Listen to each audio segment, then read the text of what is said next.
Hey everyone, Kabi here. Today I'm going to be talking about Ground Branch and Ready or Not, which are the premier tier -5 special operator LARP simulators currently on the market. Both games have you playing as some extremely shady governmental organizations. In Ground Branch, this means some top secret Black Ops CIA branch operating worldwide.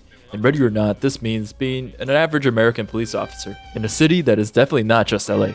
Both Unreal Engine 4 games are focused on tactical PvE, and they've been in development for a long time. They're finally starting to pick up steam as legit contenders in the FPS market. So in this video, we're gonna find out which one deserves your dollar and vote of confidence. Let's talk animations. The animations being good is huge for the core gameplay loop of these shooters. It helps sell the AI and it makes the game a lot more marketable in footage and trailers as a product. First, with Ready or Not, we have my guy Reticulon heading the animations. You'd be doing yourself a big favor by going to his YouTube channel and checking out his short films. Honestly, the animations in the game feels like a toned down Modern Warfare 2019, and I mean that in a good way. For Ground Branch, we have an unexpected crossover episode, and it's actually the animator for Killing Floor 2 now heading the project, Red Tide 81.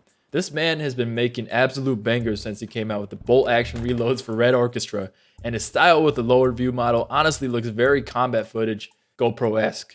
It's up to you which style you prefer, but I honestly think animations wise, both games have the right talent to make it work. Let's move on to moving and shooting. Ground Branch implements a mechanic that they call true first person. What this means is to attach the camera directly to the third person model so that the camera reflects exactly what the actual model in the world sees. If you want an example, think Armor or DayZ. I'm gonna be honest, this feels a bit fucky sometimes for lack of a better term. For example, when you're picking up weapons, sometimes your camera is just going to clip into the walls or the ground even. Recently, the new animation system has made it a bit better. The approach seems to be working and making sure the final player controller feels a bit more polished. Speaking of player controllers, let's also talk Ready or Not here. I think it feels a lot more like a traditional FPS. There's one big exception to this though. There's no sprint at all, so your 1,000-pound burger squat man will not be able to chase effectively against these crackheads. One thing I will complain about is moving through doors. While I appreciate the UI trying to avoid menus, instead you have to aim at the correct section of the door to carry out the action that you want. For example, if I want to peek, I have to look at the edge of the door, but if I want to open it, I have to look a little bit up, and so on. The animation when you're opening the door doesn't really convey what you're doing here. Even 0 Hour does a better job in this realm, but more on these topics in a future video because you don't want to hear me talk for 5 minutes about opening doors and how it works in video games. One thing I really like is the high ready, low ready system in both games. Both kind of implement the concept that if you're carrying a long ass gun, it's not going to be very useful when you're in a tight enclosed space. It kind of encourages you to stay away from walls, to clear things at a wider angle, which seems to be the meta in real life as well, for lack of a better term. Ready or Not interprets the low ready as a power walk mechanic, whereas in Ground Branch we have much more of a stamina system similar to Tarkov, except holding your gun up at all is going to tire out your arms. So I think both systems make sense. Both systems encourage the use of low ready and high ready. If you watch skilled people clearing rooms, they also tend not to point their guns at each other. So it's a way to LARP effectively in this simulator environment of a video game. Now, on to one of the most crucial aspects of both games, and that's going to be the AI. I'm going to be clear here. There's no PvE game out there that has mastered AI that use guns. This especially holds for games that prioritize realism because it's really tilting to play against aimbot AI when you die to a one-tap. Here's what's interesting. When compared to Ground Branch, Ready or Not's AI is objectively smarter and has more complex and interesting behaviors, but Ready or Not's AI is much more controversial compared to Ground Branch's. What's really the trick to not getting players to make a half-hour video essay about how the AI you worked on for 3 years is complete dog water?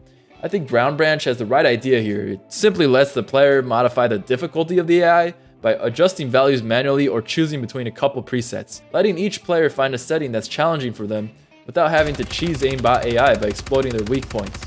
Speaking of weak points, Ground Branch's AI is still pretty dumb, but they're working on implementing a new third-party system that has great potential. As for Ready or Not, in the meantime you have mods that lower some of the crackhead reaction times. When it comes to the main gameplay loop, honestly it can be chalked up to the differences in the settings of the games. In Ground Branch, you're the CIA spook counter-terrorist unit. You have a mix of long-range environments as well as CQB in most of the maps. The customization system is also more fleshed out and allows you to use these high-powered scopes in situations where you might be a mile away from the guy you're shooting at. When it comes to the tactical dress-up genre, however, I think Ground Branch is pretty much unmatched, going down to which exact notch on the rail you want to put your scope on so that it's 1 centimeter closer or farther away from your eye. With Ready or Not, it's focused on SWAT, which is not what you think of when you think of long-range gunfights. So instead, the gameplay loops focuses a lot on civilians, on tactical gadgets, and clearing rooms with these tactical devices. So here's the gameplay loop of Ready or Not. See a civilian that you're supposed to protect and serve crying and yelling their head off. Ask them to calm down and maybe get on the ground so they can stop getting in the way of enemy bullets. Watch as they refuse to listen to verbal commands and run straight into the path of danger and enemy bullets. Helplessly power walk after them because the developers are trying to make social commentary on obesity in the American police force. In the process of trying to enter a 5-second cuffing animation where they keeps crying and refusing to submit to your instructions, get gunned down by enemy crackhead. Truly a fun experience. Bravo, Boyd Interactive. You've captured the American citizen in a way that no other game ever has.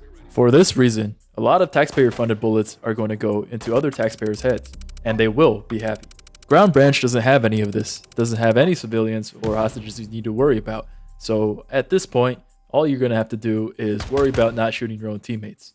Unfortunately, the consequence for being able to dress up your operator Barbie doll is that everybody kind of looks different, and that makes identifying friendlies extremely difficult.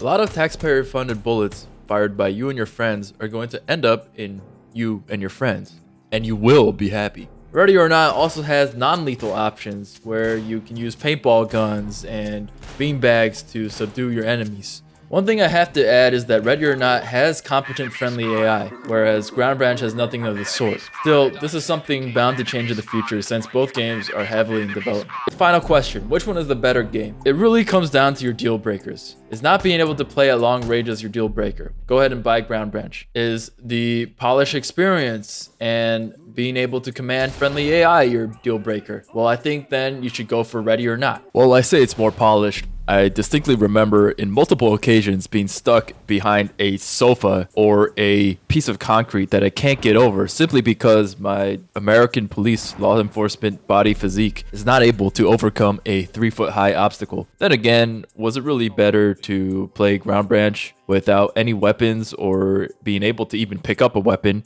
Because the game decided that I'm just going to be a war correspondent for this round. Both games are not even anywhere close to being finished. That's a wrap for this video. I'll see you in the next one.